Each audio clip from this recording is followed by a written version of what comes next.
Good morning, Nicole. Good morning. Good morning. How are you? Good, good. Good morning, Burbies. So one day, I was talking, and somebody on my comment section was calling my community the Burbies, and I'm like, Oh, cool. I love it. That's what we are going to be called. So thanks for everybody that is joining, for everybody that has dropped commentary, and for everybody that will um, be coming on and watching the stream later. Now, Nicole, before we jump into all of these questions, how are you doing? I'm doing pretty good. I really am doing well. Things have been hectic lately, but overall, I'm good. It is crazy how social media can change things so quickly. I'm just trying to, I don't fix this. Can't, oh, there we go. Perfect. Social media is a game changer in our lives. You put some things out there, you can go viral real quick, people can cancel you real quick, but it's so quick that just as quickly as you come on board, um, you could disappear. Right. But well, you don't know. You could know. I am a fan. I have been sharing you on my page. I am a very Black woman forward woman. But before we get into these questions, just a fluff question, a softball question. What do you do for fun and to decompress and to take your mind off of things? Well, I am someone who is an introvert, but I'm trying to be outside. So I've been doing different things. I really, really like to walk. Walking makes everything better, good for your health, mental health, all that. So I like to walk in new places, new trails, things like that. I'm working my way up to hiking. I'm not there yet, but I'm going to. I enjoy reading. And listening to podcasts. I love everything personal finance, so I'm always listening to stuff about that. Okay. And of course, things about mental health. All Um, right. and I like sleeping. I really, really Oh, like doing that. yes. Gotta recharge, gotta refresh those batteries. Yes. So, what's interesting, I literally just went for a quick walk just because I love being outside as Mhm. well. You can go walk, you can walk on a treadmill, you can do whatever, but being amongst the birds chirping, the flowers, the fresh air, it is something to behold, and I definitely love that. And I am a book reader. Are you more of a nonfiction girl or are you more of a fiction girl? You like them all? What are you? I like them all, but recently, in the Legacy Members Club, we're reading Letters to Sonali by Dr. Lynn Toller. So that one's pretty good. I really, really like that. Okay. I just read a book called Cinderella is Dead. Somebody, a Burbie threw that out there, and it is very, very interesting how, texts that were written thousands of years ago are still like nobody has ever seen these people. Nobody knows anything. The land was a land far, far away, could become people's kind of religion now. And Yeah. even still now, that's kind of how the patriarchy is impacting our lives. I'm Mhm. reading this as a Black woman, just a woman in general impacted by patriarchy. And I could see just in this fiction, this fairy tale, and how it has impacted our lives today. So that was your softball question. And, I just wanted us to kind of talk. Do you want to tell all of us what do you have going? One of the last video, no, it might have been about a month ago. You said that you were about to let go of your license and become a coach. Is Mhm. that still what is going on? And what are the distinctions between coaching and offering therapy? So yeah, I did state that I no longer wanted to provide therapy. I'd rather provide coaching. Um, for several reasons. I think that a license to have to provide therapy is really good. It does take a long time and a lot of work to get there. So by the time someone is licensed, they should be, ready to help others. But there are some cons to it. As you know, going viral, there was some negativity. Groups of men came together to harass me, including, wanting my licenses removed.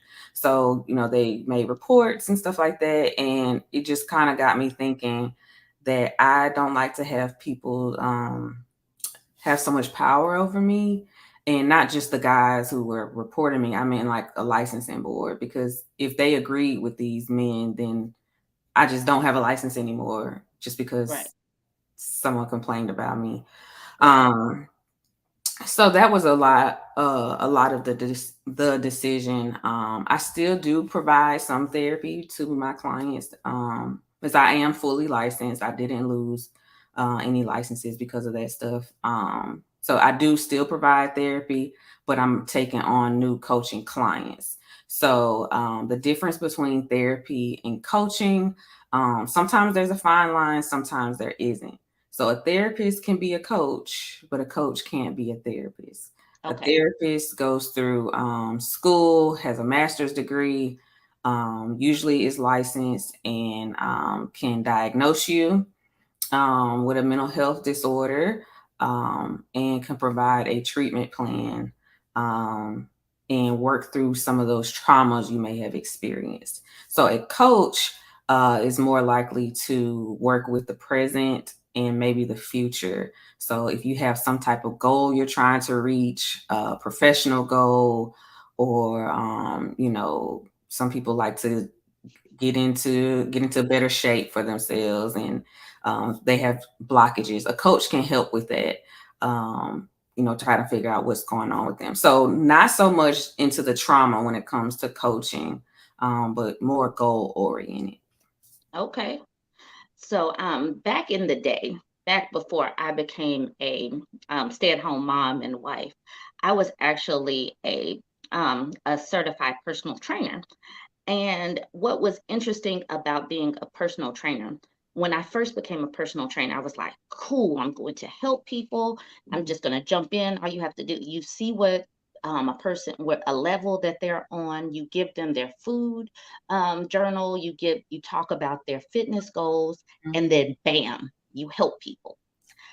As I progressed as being a personal trainer, I became, you I kind of felt like a therapist at times because you start to see that a lot of people's hangups on health and weight and all of that have to do with trauma, Mm-hmm. life, Hmm. being a mom, hormones, all this kind of stuff wrapped in one. And then when people come to you, and I'm sure it's like that with other non-therapists like barbers, beauticians, people Yes. that you see on the I I'm like, dude, I had to start reading books on trauma. I had to start reading books on mental health and therapy because it was just so much.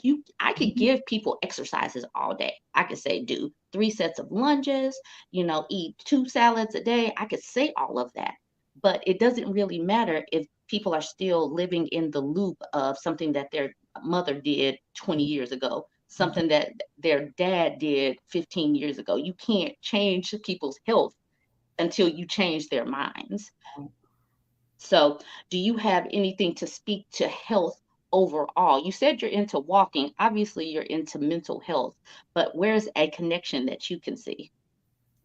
Well, for me personally, I do have a few diagnoses, and they all kind of work together to kind of attack my body, unfortunately. So, mental health wise, I do have complex PTSD, um, which includes a lot of different symptoms, but I also have PCOS and diabetes.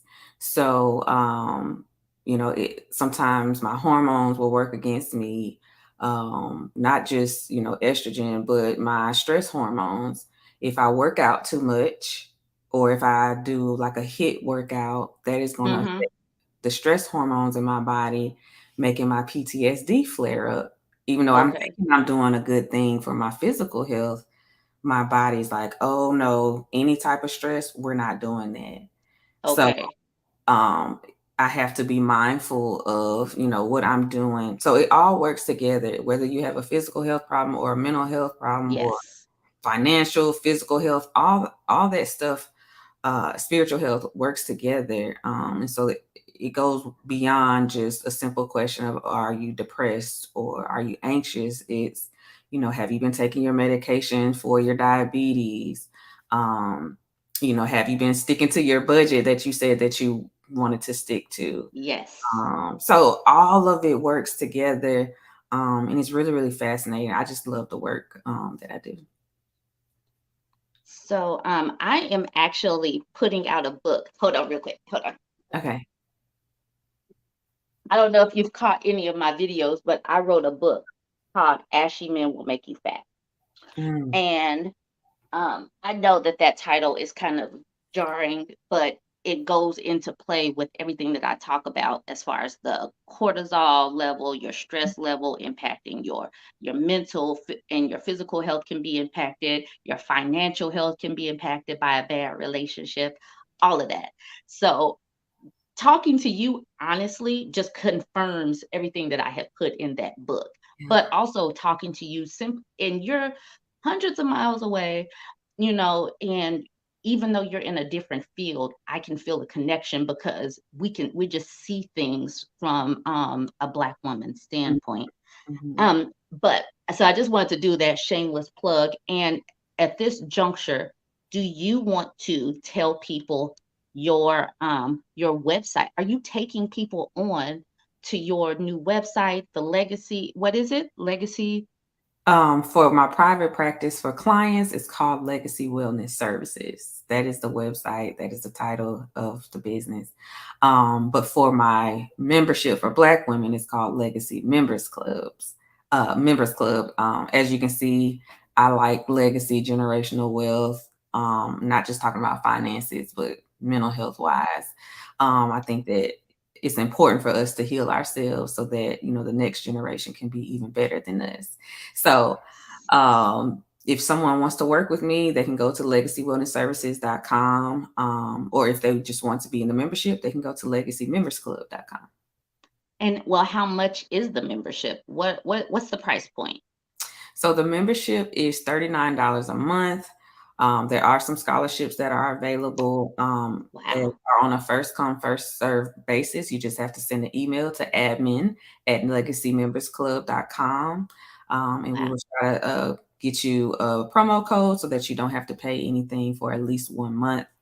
But like I said, it's $39 a month. You can go into a private area. It's kind of like a Facebook group, but on steroids.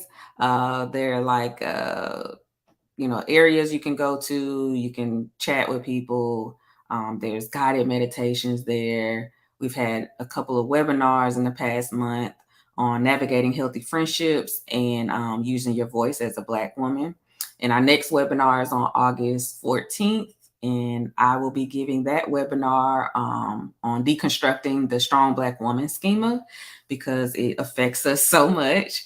And we're going to have courses, all types of things in there, everything that I think is needed for community as well as working on your mental health. So we can also match, there's called community matchups where you can find friends or Okay. accountability partners in there as well. I know that, as Black women, Black adults, it's kind of difficult to find friends. And so we also do that there because having social support is one of the best things you can do for your mental health. So Absolutely. all those things are included for $39 a month. It has been great. I'm really, really excited. We just launched on Juneteenth, but we're already getting pretty close. We're asking each other about, how we can help each other, support each other, whether it's mental health wise, business wise, all of that. That is amazing. That is one of the what I love about community building. Black women, we've always been on the ground as far as organizing things, even when we didn't have social media, even when we didn't have strong networks pushing our accomplishments. So, this is one of the things, like you said, this will be passed down because everything that I learned, I'm giving to my daughter. Yeah. Everything that I learned, I put on all of my social media platforms. That we share is not a competition. I have no reason to hold back all of the goodies that Nicole Lewis is putting out. We win by broadcasting other people, whereas other people feel like they're in competition with other folks. Hmm. So I really, oh my gosh, and I love that that price point is so reasonable Okay. because sometimes people are like overwhelmed by, it's like, I know that I need to talk to somebody, Mhm. but I just know I don't have the money for it, and they haven't looked into it, or they don't know that there are reasonable priced things out there. So I'm sure that somebody will appreciate that it is that reasonable. That's $10 a week, and you Yeah. could talk to somebody. Even just having a good accountability partner that is there is priceless. Hmm. So that is amazing. Thank you. And what you just said about deconstructing the strong black woman trope, and I feel like we have been attempting to deconstruct that trope for a little while. Hmm. Talking about boundaries, talking about self-care and self-love, Yeah. talking about burning the cape. These are discussions that have been in the black women's sphere for a while now. We're talking about burn the cape, sit down, exercise, do all of that. But there is a question that I had. I mean, this is one of the comments I got last night. I feel as Black women, we don't talk about depression and anxiety enough, or mental health in general. I hate the idea of being a strong Black woman and bearing the weight of the world on our shoulders. How do we start to put those burdens down and start focusing on our well being and mental health? So, that is a question that goes perfectly with what you just said. So, I'm going to toss that at you. How do we put those burdens down? Well, the first thing we have to do is acknowledge how we got here. And there's several different things that go into it, and it can go back to slavery, and how we were made to do everything for the family. Whenever the family was separated, if the father was sold to a different place, we still had to take care of the kids, and not only our kids, but the kids of the slave master. We had to do that as well. We had to take care of them. We had to cook and clean for them, and we really didn't have time for ourselves. And as time went by, there was Jim Crow. We were still working for white people, or we could still get harmed if we didn't do what they said. And now that can still happen, not in the same ways, but we can get those microaggressions at work, which I think are very macro. I don't even know why they named it that. But we can have those types of things happen at work, or just, as you can see, going to a park or whatever, people will ask you, do you belong here? Like, Right. like there's still an overseer on a plantation or something. And so, daily we have these stressors that are placed on us, whether anyone says anything or not. A lot of it is body language. We can feel it when we walk into a room. These people don't really care for us, or we have to overperform to make sure that we can move up in a company. We got to smile, because if we don't smile, people are going to say, oh, she's aggressive, she got an attitude problem, we don't want to work with her. So we're taking on these things as far as professionally, but at home too, in our communities. Unfortunately, there have been a lot of men who didn't step up and do what they were supposed to do, and we didn't have a choice, because if we didn't do it, the kids wouldn't get fed, or Right. even some of the men wouldn't get fed either. So we got here for a lot of different reasons, but to try to break down some of that. And I think the name changes, but I think right now people are still talking about soft life on TikTok. Yeah. um, so to live a softer life, um, you have to have boundaries.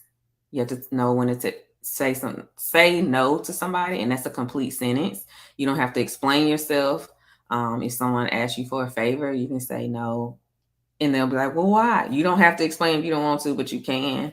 Um, Yeah. and even if you say, "I just don't feel like it," that's enough. um, Yeah. because you don't have to do anything if you don't want to. Um, Cutting people off who harm you, which is kind of difficult, especially if they're family and friends. But that has to happen, because the people that are around you, the way people treat you is a reflection of yourself. And so if you're allowing people to use you, even though you know, like, I don't have the money, but I'm going to keep giving them money, Right. it's not okay. They know you don't have it and they keep asking you, so they don't respect you. So you can either cut them off or set some good boundaries and say, I can't do that for you anymore.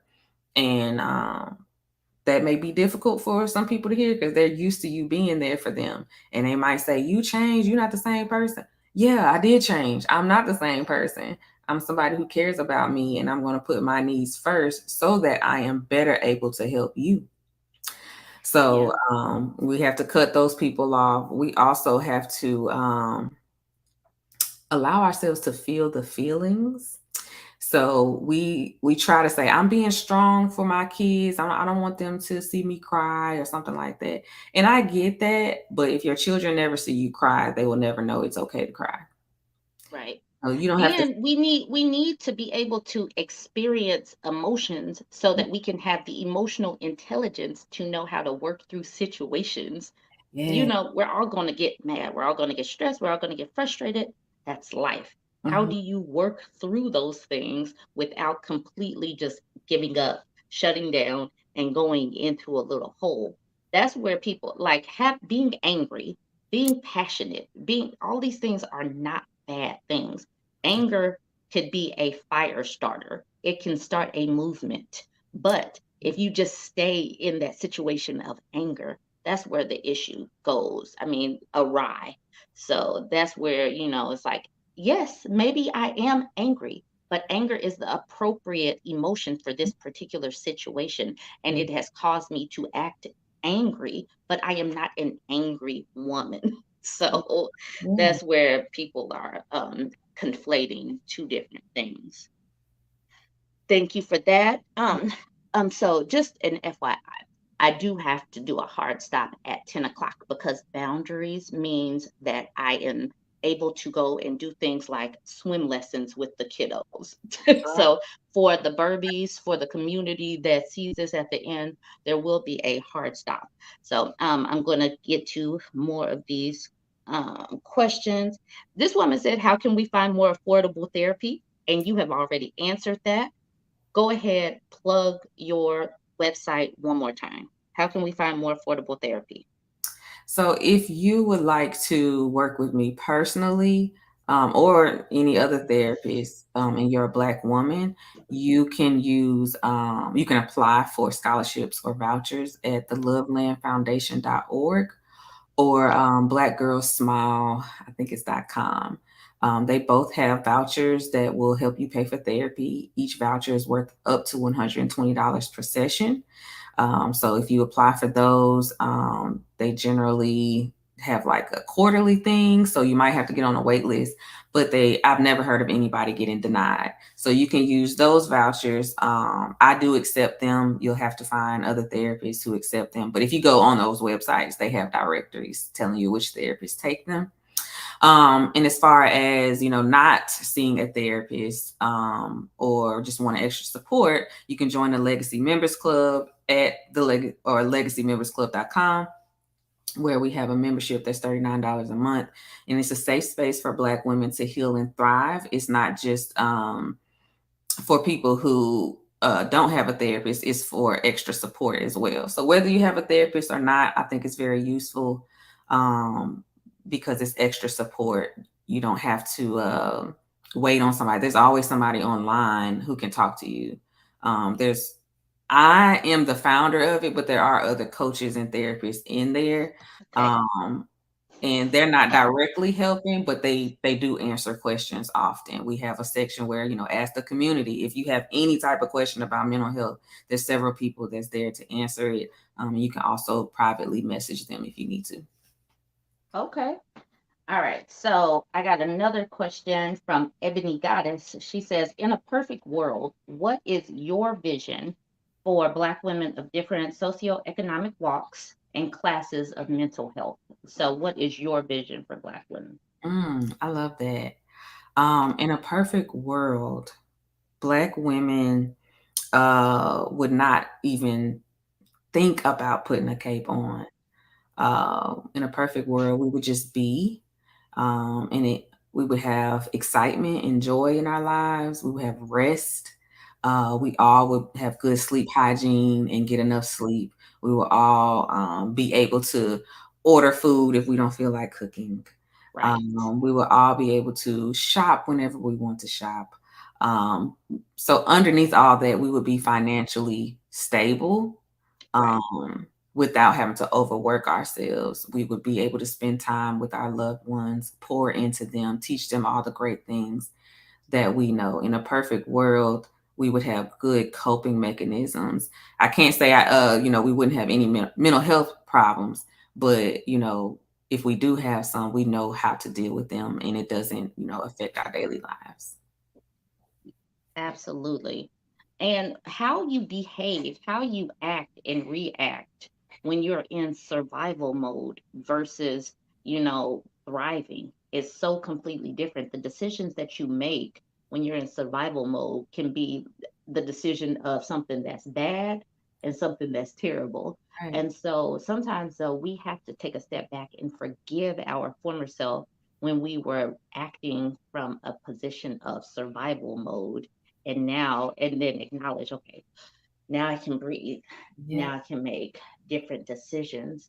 And I want us to collectively get to that point where we can take a deep breath because, somebody might be creative but can't work in art or singing because they just have to eat. Mm-hmm. So that creativity can't flow. So I know that Ebony got asked that question to you, but I just wanted to throw my 2 cents in. It's just like I want us to get to the point where we can actually breathe. And Yeah. then my position of throwing out, I mean, being able to organize, and your position to be able to give these helpful tips here and there. I mean, we can all give our gifts freely versus, everything that I have, I have to hoard because I don't know if I'm going to be able to eat tomorrow. Mm-hmm. Mm-hmm. Um, so thank you for that. Thank you, Ebony Goddess, for giving that question because that does align with my vision of my page and being able to come and bring other Black women to my page and amplify their messages. Because you know what? So many times our image is crafted by other people. Mm-hmm. Even with your situation, people took your words and crafted a whole thing about you personally, Black women in general, and that activated my nervous system. I took that personally. Yeah. Like you're not gonna shame this woman. This is my new best friend. Hold up, Oh. let me get my friend Nikki on the line. I okay, I didn't really call you Nikki. I'm sorry. But that's how I kind of felt. I took it personally because people take my content and misconstrue me as well. Because I mean, people are consistently throwing labels on me, and I think that all of us kind of feel that as well, that sting of being misconstrued. Yeah. Okay, so let's see. I do have a so Mara says that she just found a therapist this week. I didn't have a good experience with the last one, and finding a good therapist can be a challenge. I will say this, and this is coming from someone that was a personal trainer as well. Any kind of service person, it is like dating. You Mm-hmm. have to find somebody that fits your schedule. You have to find someone that is convenient as far as where you live. If it is virtual, that makes it a little bit easier, but you have to click personality wise because somebody might be a little bit more authoritarian whoops, somebody might be more chill, Mhm. somebody, people might understand where you're coming from because of their background. So whenever you're looking for any kind of therapist, any kind of service person, someone to do your hair, somebody, you have to match like dating. Right. What do you want to say with the challenges of finding someone for you? No, I completely agree. I do think we should be searching around. Even myself as a therapist, when I'm looking for a new therapist, I do schedule consultations with different therapists to see if we're a good fit for each other. So that is a suggestion. If they do offer consultations, please schedule them. That is your opportunity to know, to ask them questions, get to know their style, get to know, certain questions that you might have to see if, they worked with someone who has some of the same issues you have or come from the same community. Definitely ask, about their stance on things that you stand for, whether that's, the LGBTQ community, where were they on January 6th? Right, Because sometimes we aren't able to work with someone who looks like us. So, if you have those questions and they feel uncomfortable answering them, that's totally fine. That's their right. But maybe that's not the person that you should be seeing because clearly right, talk about race or whatever it is with that person, which is a big part of your life. right. I want to say that I have asked all the questions that I got from yesterday. So I am scrolling that first day when I talked to you a few days back. Hmm. Um, People seem really excited that you were coming on. So I'm just scrolling to see if I can find that post to ask questions. And you know, up until that point, though, do you have anything that you want to share while I see if I have any more questions? And people in the chat, if you have any questions, you got a few minutes to go ahead and throw them out there and I will ask. But also, do you have a Cash App just in case anybody wants to donate to the cause, donate to you, donate for, a scholarship purpose? Do you have a Cash App for people?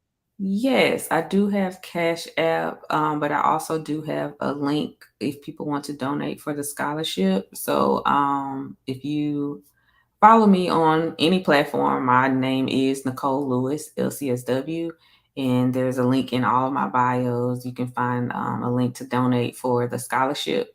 You can donate one time or you can decide to donate monthly. It's totally up to you.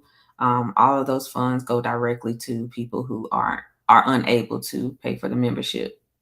But my Cash App is the number 4 and spelled out TENANDAHALF, spelling 4 10 and a half because that is my height. Um, Me and you would get along. I swear to goodness, you must be my distant cousin or long lost sister because, well, I am taller than you. I am 5 feet and a half an inch tall. So I am kind of towering over you, but I present like a tall person. My personality is tall. So, Yeah, yeah, people get so shocked when I tell them that. But yeah, so it's 4 10 and a half on my Cash App if you would like to donate or don't feel like going all the way to a link. That's totally fine.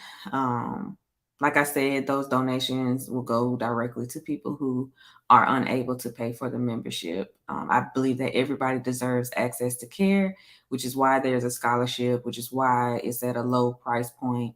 Um, because times are hard sometimes, and also I just don't think that we should gatekeep mental health. So everybody deserves it. right. And everybody deserves it, but people like you that offer care deserve to take a step. I mean, to be able to eat, Absolutely. deserve something good. I do have.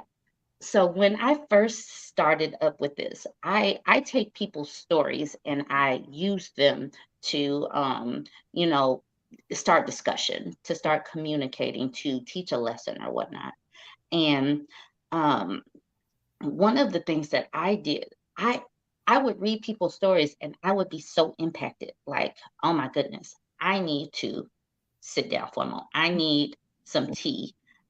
If I don't have very much alcohol in the house, I have a very low tolerance. But periodically, I would need a drink of wine, but I don't have any, so I have to just go get some tea.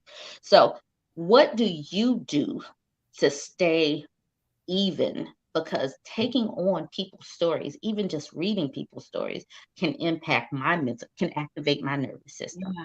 So, what do you do to keep yourself balanced? It took a while to get to the place where I'm at now.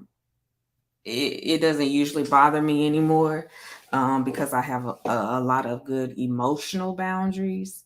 So not taking on other people's problems. Um, but I am a very empathetic person. So I will still feel it, but I just know what to do immediately.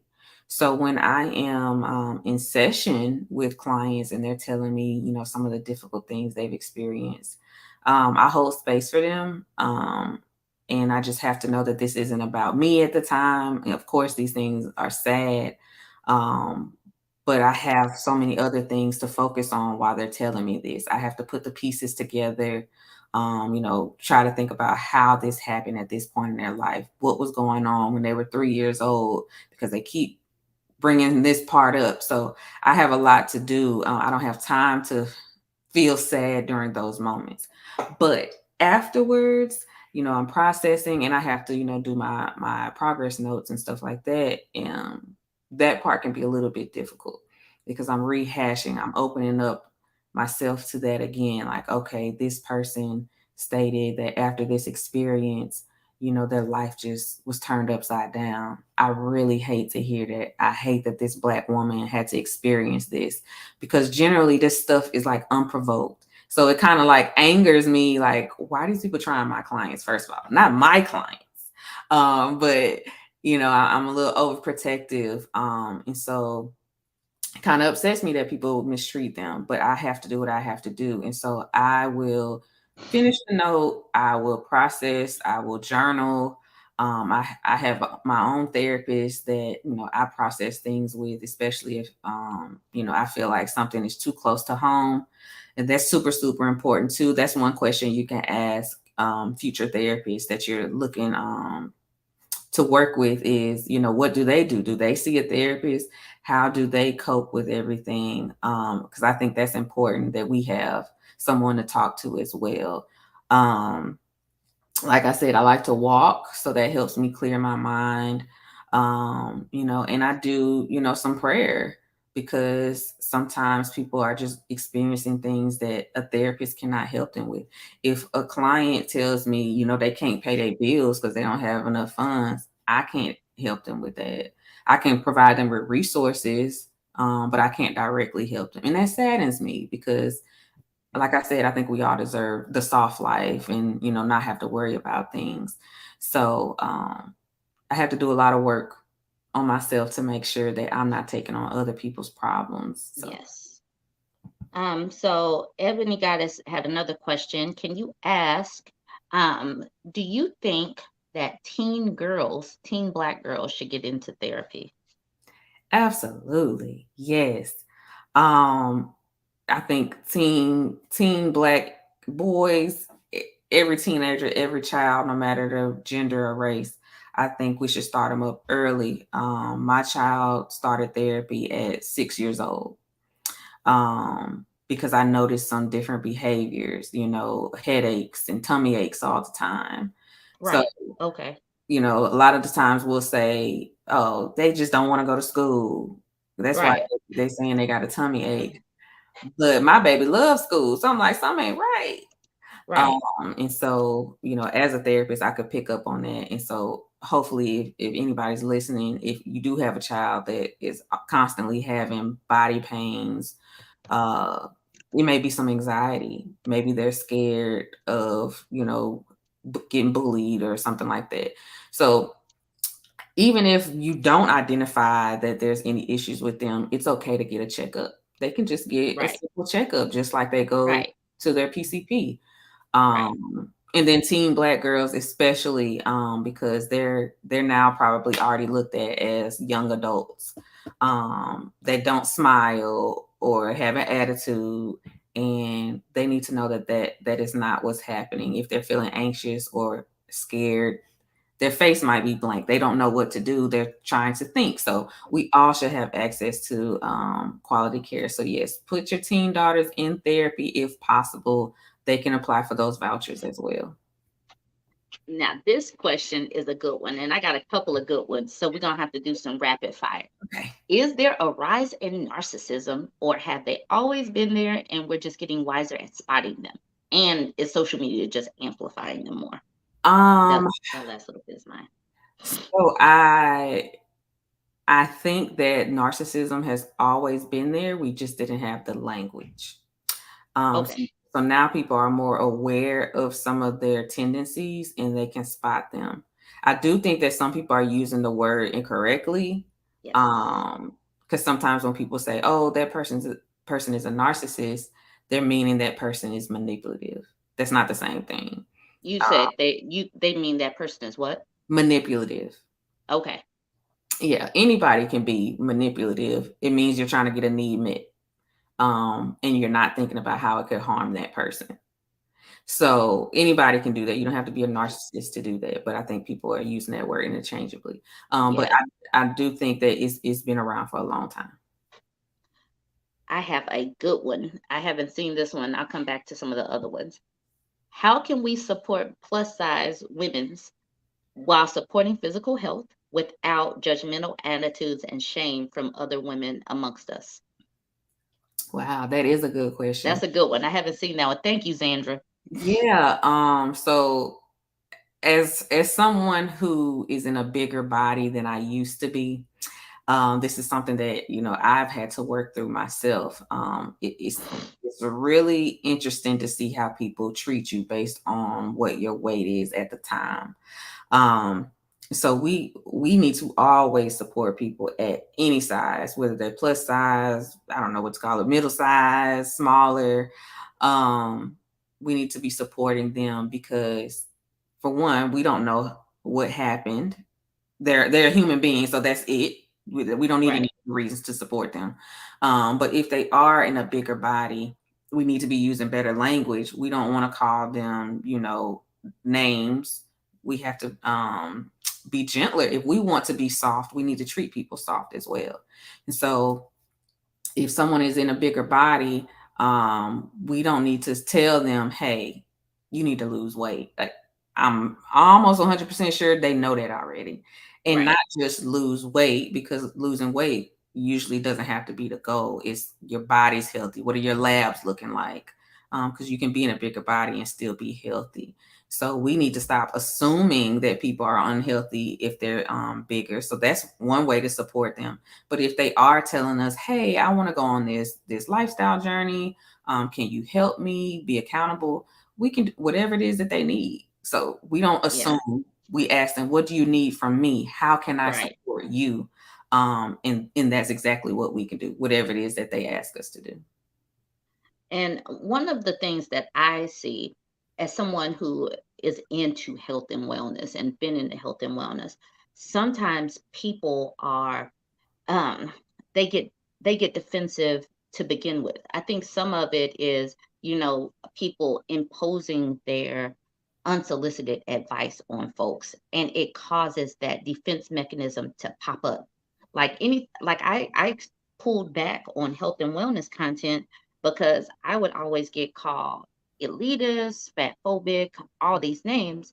And I'm like, dude, I'm genuinely trying to help. I'm genuinely trying to give tips and tricks that I have used.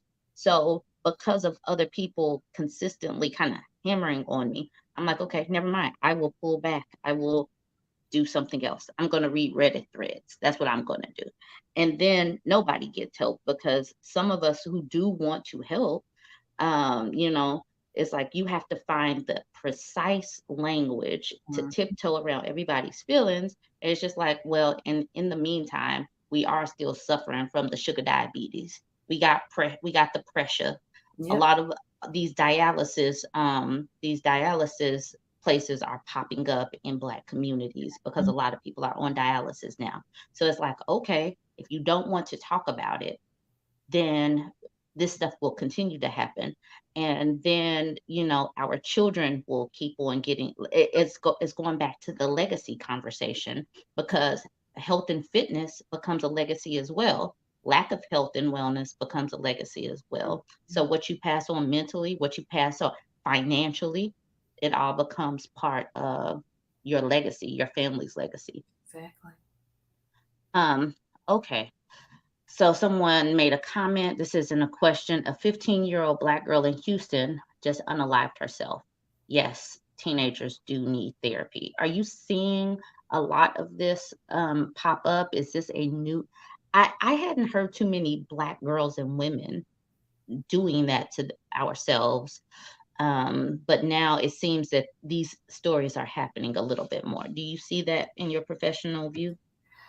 Yes, unfortunately, the rate of teens unaliving themselves has gone up, especially in Black boys. But Black girls, it's kind of about the same, which is still too high. But I think that social media is making people more aware that it's happening, because Okay, usually this is like a hush hush type of thing in our community. People will say, oh, they just had a health problem, and they won't say what really happened. But I think more people are being more aware and more concerned. So I'm glad to hear that people are talking about it, but I hate to hear that someone else lost their life. right. Um, what made you want to become a therapist? Ooh, so when my mom used to do my hair all the time, because she was one of those people who did hair at the house. So she would do my hair, and we would watch Law and Order Special Victims Unit all the time. And I don't know if y'all ever watched that, but there's a guy on there named Dr. Wong, and he was a forensic psychologist, and I remember him. he would help them try to figure out, what happened in a case when somebody was SA'd. And so I wanted to do that as well. However, I didn't go into forensic psychology. I actually went into social work, and that's how I became a therapist. So I just wanted to help others. I wanted to figure out why certain things had happened to my life, because I did experience a lot of childhood trauma. So I needed to figure out, like, what is the reason? Why are people acting like this towards me? Because I know it's not me. What is? Right. So that's how that happened. Okay. Yeah, a lot of times, well, I wanted to become a personal trainer at first, simply because I wanted to be able to be a full-time parent, work part-time, and like be available. So you never know why people go into what they go into. I do have a question. What are your thoughts on this whole Jonah Hill and his therapist? Have you seen all of that where they're conflating boundaries and control? Is that's what it seemed like to me? So I didn't watch his documentary, but I did see like the trailer for it. And I thought it was kind of weird. For one, therapists usually don't get on social media or anything with their clients, but I'm not a stickler for ethics. I believe we should be able to do whatever we want to do. But I guess the way that they were joking around on the trailer, I was like, this is kind of weird, but whatever. But then I see these texts come out of Jonah saying something about boundaries, and it just rubbed me the wrong way, because if you did a whole documentary on how therapy is important with your therapist, you would think y'all have done a lot of work. But it seems like he was weaponizing some of the language Right. that he has learned in therapy against his partner. And I hate to see it, because what was the reason? Like, why did you make the documentary? Why did you do all that? But I mean, I don't. So I had made a post on it yesterday on the Jonah Hill thing, and someone jumped into my TikTok feed, and she was a bit sassy, like, "Did you even watch?" I'm like, "Okay, okay, all right, sassy pants. I will watch some of it." Yeah. So I went and watched some of it, and it was basically just like the article that I had read on it. The therapist, and two things can be true at once. The therapist could have some questionable practices, And Jonah Hill could just be an a-hole and weaponizing therapy talk. Both can absolutely be true. But it just seemed like this therapist, and I'm not a therapist, this is not my line. He was just like, I'm going to tell you what to do. You're going to follow it. And then that is how you get over the bridge to get to healing. And I'm like, that don't sound right to me. Mm-mm. That don't sound like how you're supposed to do things. You're supposed to give some suggestions, ask some questions, but that just sounds like a God complex. Yeah. That's what. Yeah. Okay. So I was just wondering if you felt the same because you're my play cousin now, so I figured you kind of. All Yeah. right. Huh? Um, Therapists should not be telling clients what to do. That's not okay. Mm-hmm. All right. So y'all, I got this big old thing of water, lemon water. I stay hydrated I and love skin clear because I drink so much water. it. So this is my commercial, my ad for water. All right. So this next user says, I'm still new at the concept of decentering men. In the past, I have been overly preoccupied with the male gaze and being a pick me. What is some advice on starting the process of decentering them? Ooh, I love this. Good for Yes. you. Because I do believe they should be decentered. And to me, decentered means, not just fully focusing on them, not making them the gold standard. I don't think that, you shouldn't date them or anything like that. But just, I think we should be focusing more on ourselves and with our friendships and with our loved ones already. We don't have to put so much energy into trying to find a guy to marry or date or whatever. So I believe that you've already identified that you've had some pick me behavior, so that's already good. You're self aware, so you're already ahead of a lot of people. And so I would probably journal, write this out, and list out some of the things that you think were making you a pick me, and don't do those things anymore. But also do things for yourself. Focus on you. What is that feeling that you wanted from a man? You need to get that feeling for yourself. So a lot of people are looking to be validated when they have a partner or a husband or whatever. So if you're looking for validation, there's other ways you can get that. You don't have to get it in a relationship. So think about the feeling that you want to feel, not necessarily being with someone. That can definitely help. And that is going to have to be the last question. Um, I am extremely thankful that you came on, and I'm happy that I had so many eyeballs on this and had so many productive questions. Like literally, these communities can thrive because of the people in it. I had a woman jump into like we have anime women, we have women that are talking about insects in my comment section. It's just like we have some smart women that we have to tap into and create these conversations. But I do believe that we can like have a whole conversation just on this last question alone. Decentering males, receiving validation.